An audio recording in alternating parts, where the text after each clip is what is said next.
आदिवासी संप्रदायर शबर राजा श्री श्री टिकी बाबा को doctor of spirituality और श्री बनमाली दास को गौरवमय सम्मानजनक डॉक्टर सम्मान में अभिषिक्त कला global human peace university.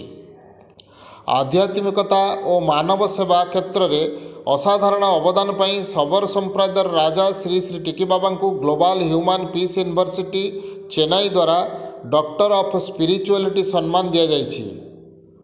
Shri Banmali दास को सामाजिक सेवा क्षेत्र में अपूर्व अवदान पर सम्मान सूचक डॉक्टरेट पुरस्कार प्रदान करा जाइछि।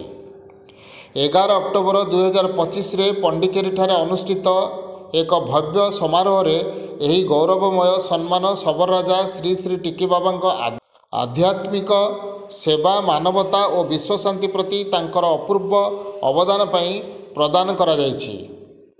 श्री श्री टिकी बाबा उपदेश और आदर्श द्वारा असंख्य आदिवासी और अनुसरणकारी शांति समन्वय और संस्कार जागृतिर पथरे प्रेरित होइचंती।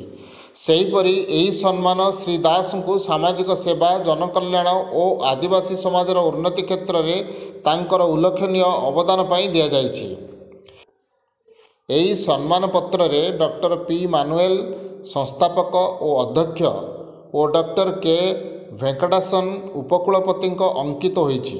सम्मान ग्रहण करी शबर राजा श्री श्री टिकी बाबा तांकु कृतज्ञता प्रकाश करिसेंती। एही सम्मान से समस्त को उत्सर्ग करुचंती जो माने सत्य शांति और मानवतार संदेश प्रसार करुचंती।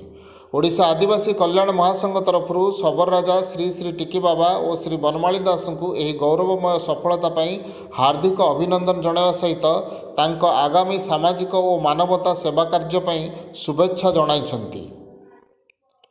भुवनेश्वर संग्राम दास रिपोर्ट नागराज न्यूज।